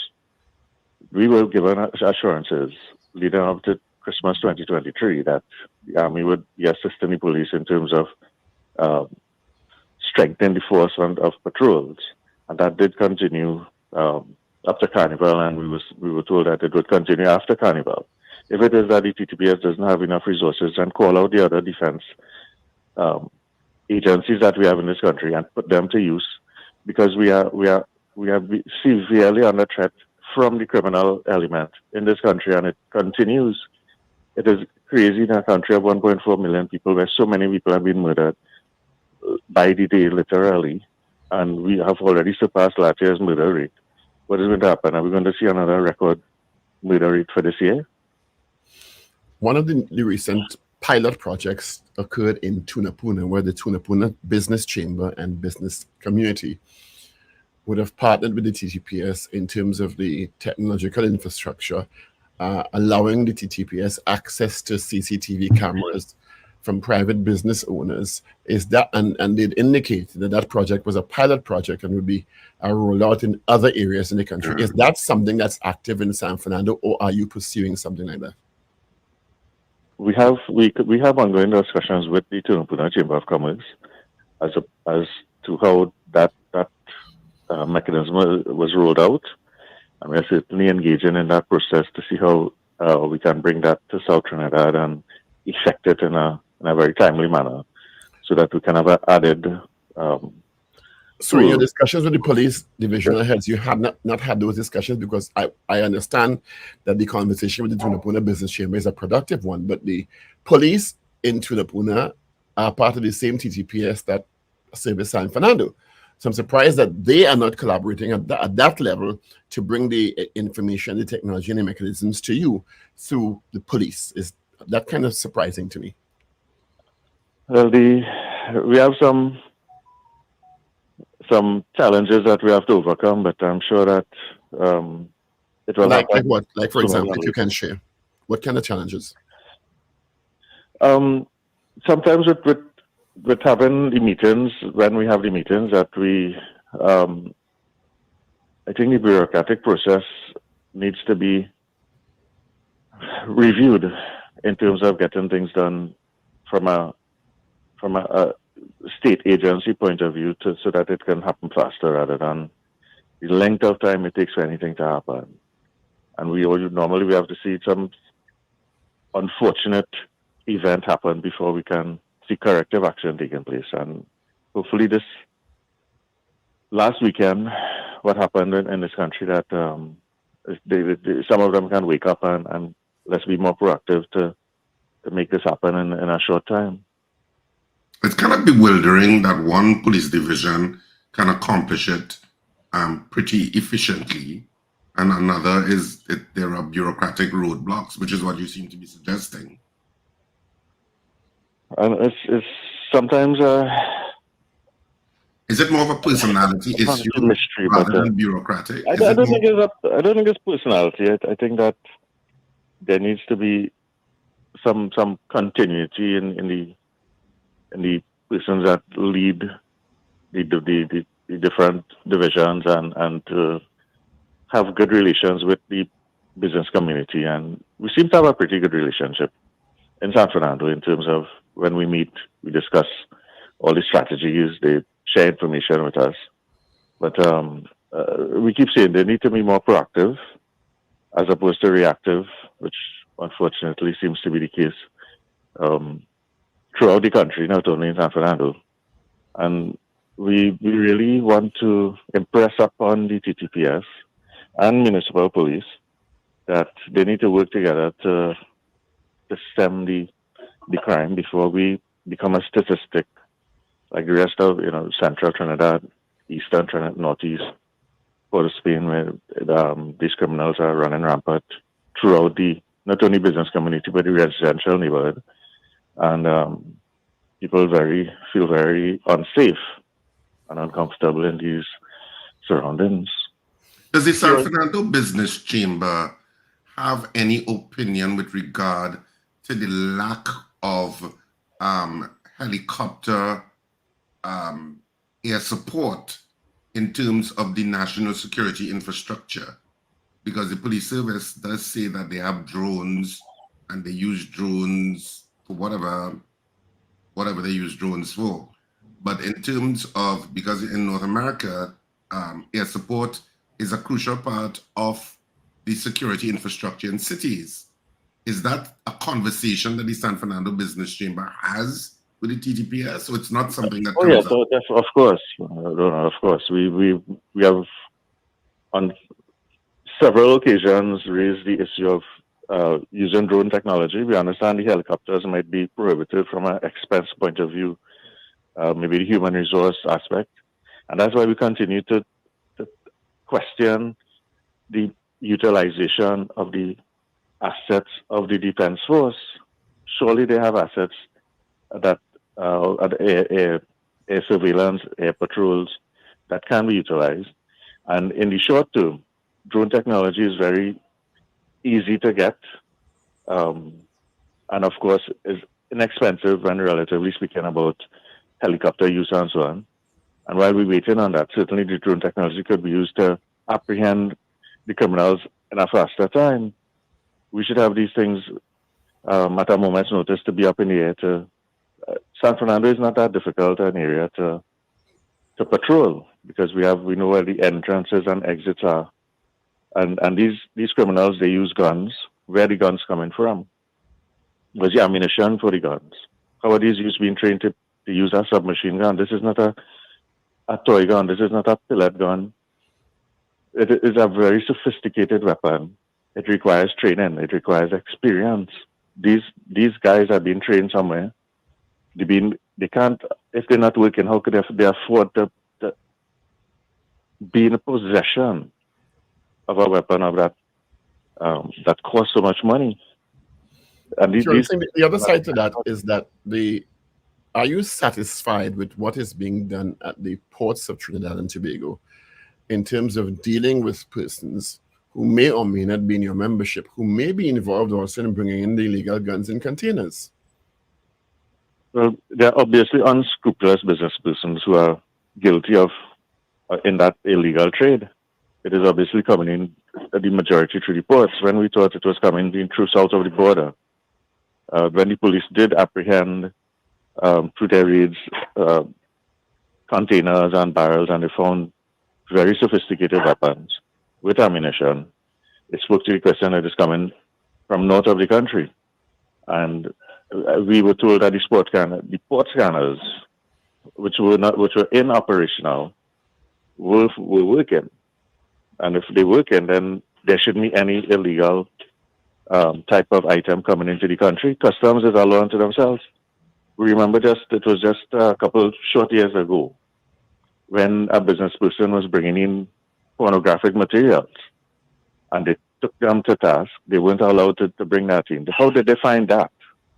But they can't find all the thousands of guns that are coming into this country. But something is wrong, obviously, in the ports that needs to be corrected, and to assist the TTPS in ensuring that our borders remain safer than what's going on.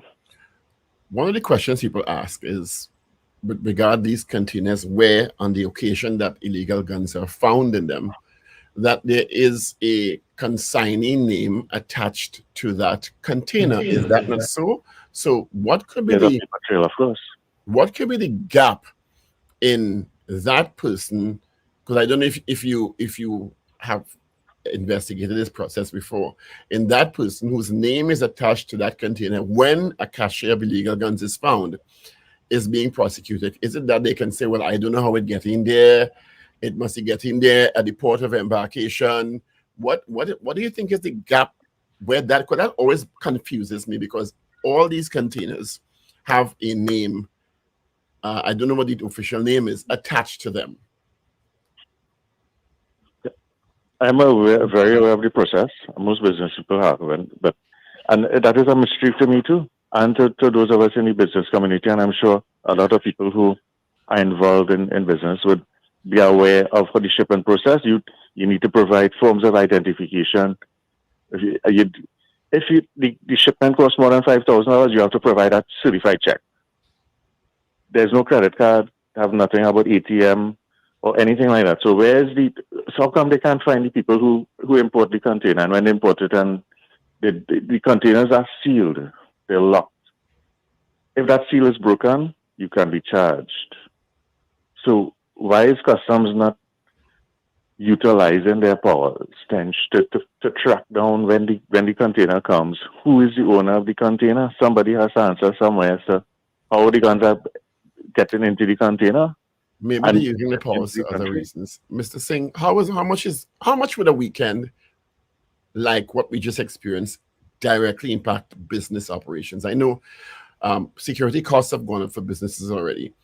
People are, when they hear of a shooting spree, because the information spread like wildfire on social media, people are less likely to go out and patronize businesses. Do you all see a direct impact on business, on retail activity in stores? Is your membership telling you that, or does it take a while for the impact of a weekend like that we just experienced to have a financial impact or an economic impact on business operations? The answer to that question is that you will see persons discussing it. Of course, social media is rampant with all the videos and pictures of the attacks, the murders, the robberies. What happens though is that it takes people go about their business. South Trinidad, again, thankfully we not as directly impacted from the murder rate, but this recent murder at South Park, people, they're looking over their shoulders, they're being cautious, they're discussing future investment. There's a direct relationship with, wherever there's an increase in crime, especially serious crime, there's a decrease in business confidence, investor confidence, not only in South Trinidad, but in the country, and I'm sure regionally and internationally, we would see that happening. But it takes some time, of course. People take a little time to react in a physical way. But I don't think that is reason for the TTPS to think that the crime will go away, and they just need to be more proactive and really show the public that they are serious. All these, the police force is a fairly large number, but the number of police officers that are on the ground don't match the figures that are on the books, because you have some who are on study leave, vacation leave, and whatever kind of leave they have. We suggest that they call back the leave of all the police officers if we have to be on high alert, and you still go in a police station and there are 2 officers. If there's a report made, who's going to leave the station to go to assist a victim? They can't. So they have a vehicle and have no driver, as an example. That kind of thing has to stop. In terms of personal responsibility, does the chamber or do the chambers have any mechanisms internally to identify potentially business operators who are potentially flouting the law in one way or the other, including bringing in contraband? That for South Trinidad, we don't experience that kind of, our membership doesn't have that sort of activity, illegal activity. How do you know that?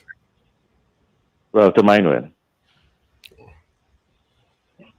I can't say for... That's a blanket statement. It's difficult. That is difficult. I know. It's a difficult question to answer. Because the immediate question responsibility is only Port of Spain businessmen or central businessmen. That's be the response. No. I wouldn't say that. No. I'm not saying it's not geographically isolated. But as I said, when you say our membership doesn't have that, it suggests it's in other areas. Well, the statistics speak to that. When we see the crime where it emanates from. So has its issues and challenges, of course, but we continue to maintain a very positive stance and approach on on how we view crime and the criminal element in this country. You know, Mr. Singh, our poll this morning was whether our listeners and viewers, because we're also streaming on television, whether they agreed with the sentiment of the chambers of commerce in the country that they had lost confidence in the TTPS in terms of the policies they have in dealing with violent crime. And the vast majority of our listeners who voted, about 50 people voted in the allotted time, and the vast majority said, yes, they agree with the chambers of commerce that there is a reason to have lost confidence, basically, in how the TTPS is managing crime in the country. And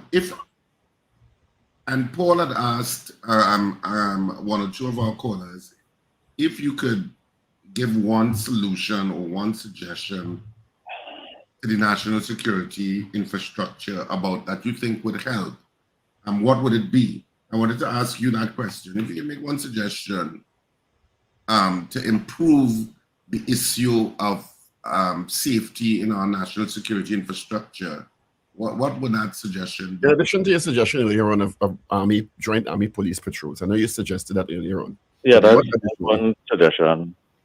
The second thing which I mentioned earlier is call back the leave of the officers.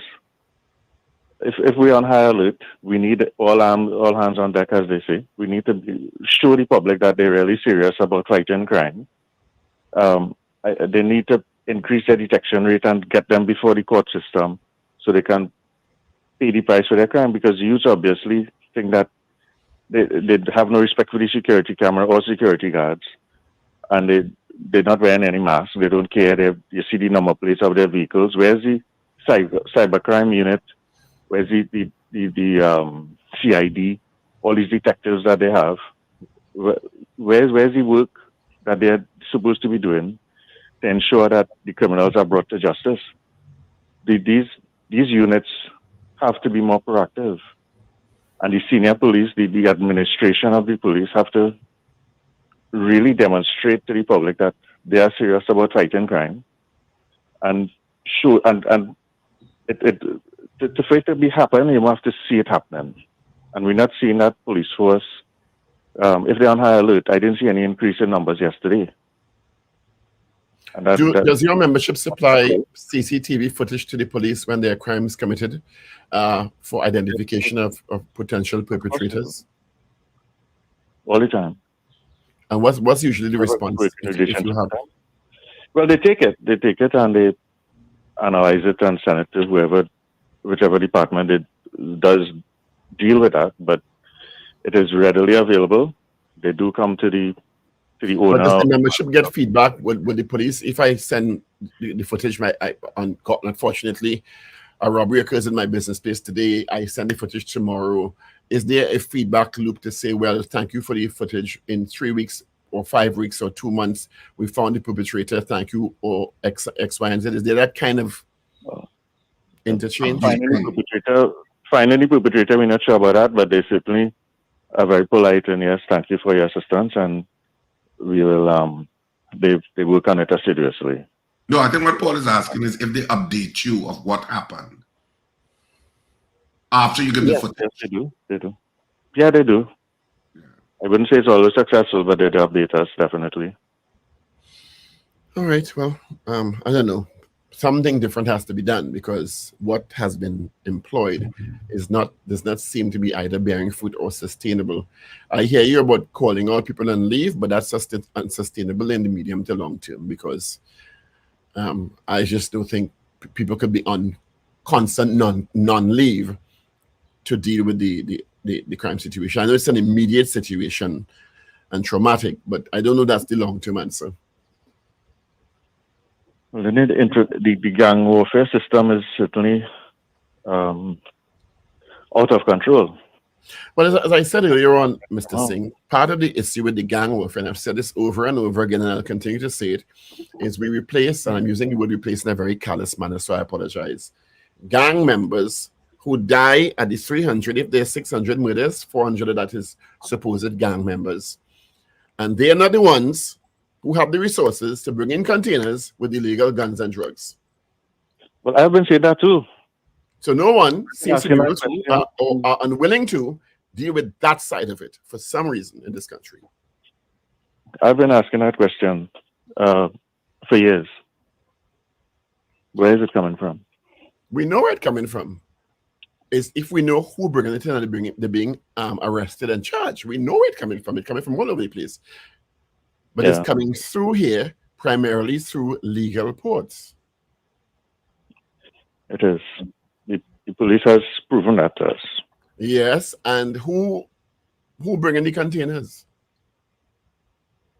Well, as you say, certified check, address, name, ID card on containers with weapons form, and no charges. I think the Minister of National Security reported a couple of charges. Let me not say no, a couple of charges, but not in the level of guns that we presume are coming into the country. So, as David Rudder said, somebody letting the guns pass. Yep, that's true. Anyway, thank you so much. Appreciate it. Please be safe and you're up to your membership. Thanks for calling. Yeah, and thank you. The listeners, everybody have a good, safe day. Thank you so much. All the best to you. Thanks. All righty. Bye. Right, of course, that was Mr. Kiran Singh of the San Fernando Business Chamber. Minano.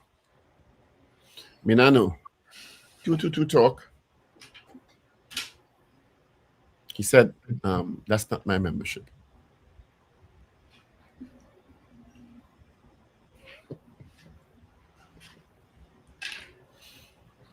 Yeah. So we open up the lines at this point. 222 talk, 222-8255, 222-8255, and North Americans, 866-525-1099.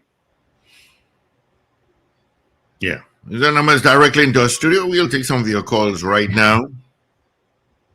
Got some rain up by you and Arima there, Rich. Casper the Ghost bringing in the containers with the guns. Casper the Ghost. Registered address in Never Never Land. Yeah. All right, let's grab these calls. Good morning. Hello? Okay, moving on. Good morning. Oh, morning. Who you got away?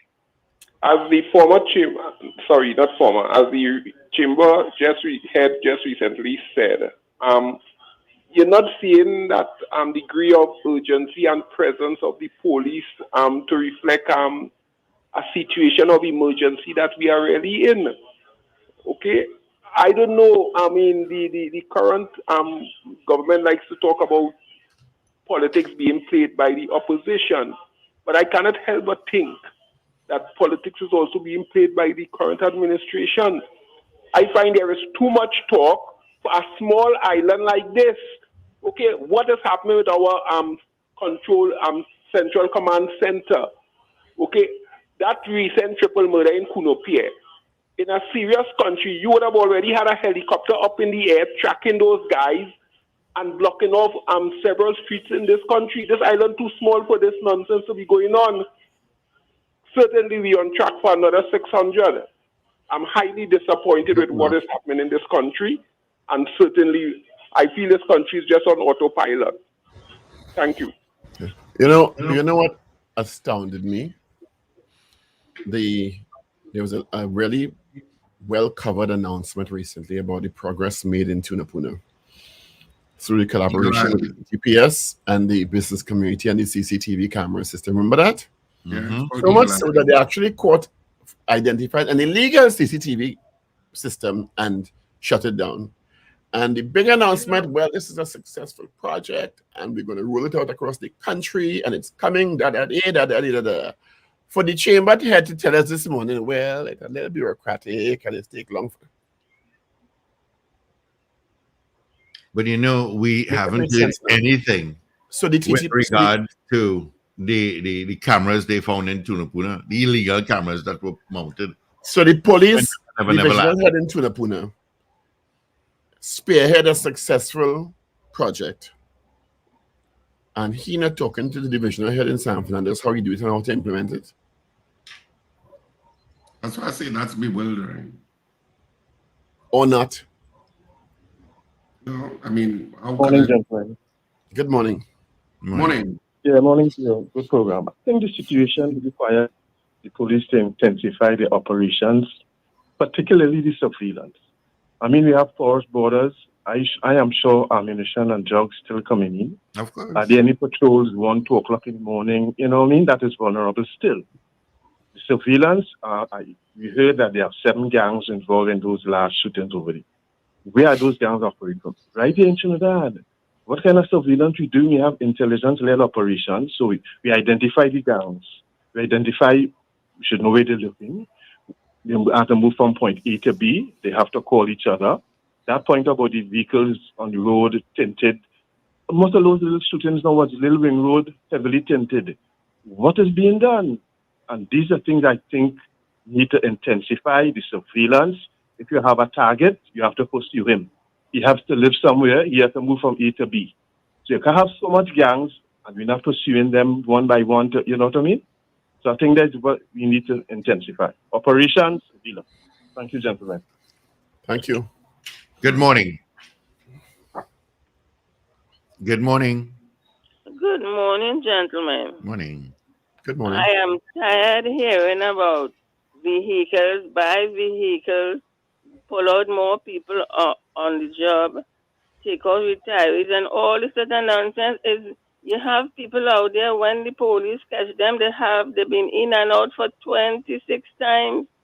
26 times. You shouldn't be out here. You should be inside. It's nothing to do with the police and all the city camera. You could buy 99 cameras. These things will help. Just check the judiciary. Why the hell that these people out on the street, in and out, in and out, in and out? Put something in place, man. The police getting a lot of blame. The police they can't do anything again. You put them in the left door, they come out the right. They're out there. The police know this one. They have a rap sheet. You have a rap sheet and you're out. If you have a rap sheet, you're supposed to be inside, not out there reaping havoc. It's only when it hits home and one of their parents get jacked up somewhere, then they will check themselves. That interview was a waste of my time.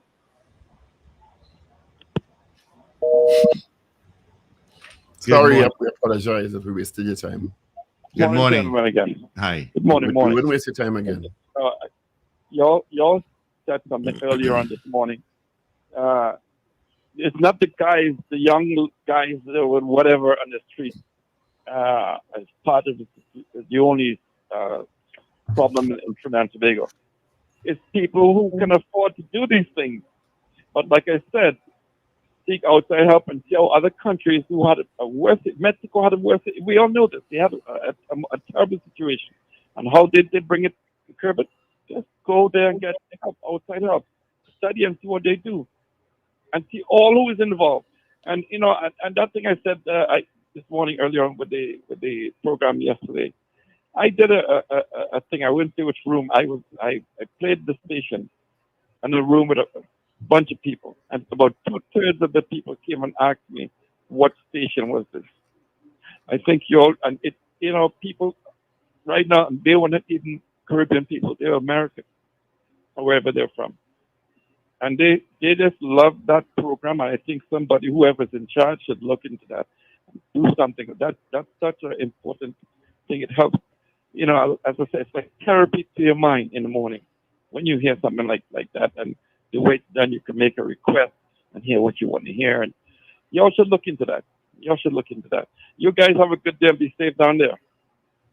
All right, Captain Ron, thank you so much. We have time for a couple more calls. 222-8255. Toll free North Americans, 866-525-1099.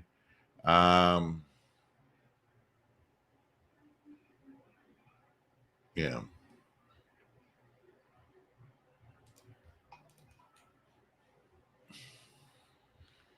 Oops, I lost it. Where did it go? I think everybody wants the TTPS to succeed, but people do get frustrated. But people do get frustrated in terms of, you know, we have been in this mess for so many years. Yeah. That people just get disillusioned and cynical about whatever governments say. in terms of dealing with this crime situation because they're not seeing any tangible results. Detection rate is extremely low. As I said earlier on, the illegal cameras up in St. Augustine, Tunapuna. Whatever happened to that? And that's why so many people liked Gary Griffith, because they felt that They were something getting was being done that was different, that was making some sort of impact. Yeah. Good morning, caller. Yeah, good morning, fellas. Morning. I think, we are the Canadians, and the Canadians had a formula. They were trying to, I think, 60% of the police officers should be on the highways moving. We see the laybys going down, when you're going down south, all rusting away, falling apart. It had solar lights. They think where the interceptors and the thing would have been. Then what did we do? We didn't support them. We chased them out of the country. One minister fight them down. They got backlash. Everybody fought and thing. But the whole idea behind it was that he said you had to take them off of the and I think Griffith to a certain extent speak about that. You need to take them out of the thing and put them onto the streets and work. Steve, is the whole thing is about work and doing the work. And I think Griffith even speak about that. Well, you could track them, you could see where they are, you could see where the thing is, you could know where they respond. But we have never really supported productivity in Trinidad on a whole. And I really think policing is not necessarily running down thing, but policing is the vending, illegal vending, pulling up on people, checking to see where you're there. If somebody's homeless, if you sign up on the road and you see the child coming from school, why are you not in school? That is part of it, community policing. We have to have a whole new production level on how we look at policing and police, and because the broken windows area, I don't know, but it's based on a lot of the other things, and it's not hard targets, but it's a lot of soft policing, which is once again community policing, and those things. And we need to put things back into its places, and police is just not about running down, etc. I mean, yes. But Dean, also to add salt to your injury, there are a lot of people that are driving around, and I'm going to use this guy, someone told me forever, they have no insurance in the vehicle. And then when you ask them if you're not afraid you'll be caught, I always get a message on my WhatsApp where the roadblocks are. Right. I'm not passing there.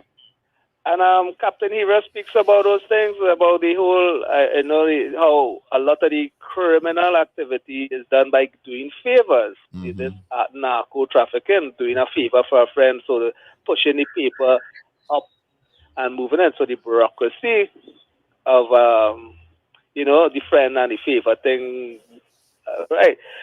But, but I find policing to me is always about, you see a man squatting somewhere, you pass, you ask, your inquiry, if it's not above board, if you don't have a lease, if you don't have a license, if you don't have your things in order, then they remove. Police are supposed to start being officers to hold and preserve whatever they have right up on this car, and not just sitting in the car driving up and down. You see, and interacting. We have reached a point some years ago of the perfect storm. We have some corrupt public officials, including customs officers. We have some corrupt police officers. We have some corrupt businessmen, and we have gangs. It is almost like the perfect storm. Exactly. And I think this thing about when we hear about the apple that spoils the whole barrel or whatever, is an interesting thing, because when they talk about the one bully in an office destroys the whole camaraderie of the office environment, and the bully one person creates havoc on the whole barrel, and we have never underestimate the power of one. Let's not underestimate the power of 4 and 5 to combat this thing. All right, man. All right. Thank you, Dean. You all have a great day. It's raining. It's going to be rainy today, so please be careful on the roads and please be safe. Yes, so have a fantastic day, whatever you do on this Tuesday morning. And of course, remember to smile and laugh. It is great for your health. Speak to you bright and early tomorrow morning. All right, John.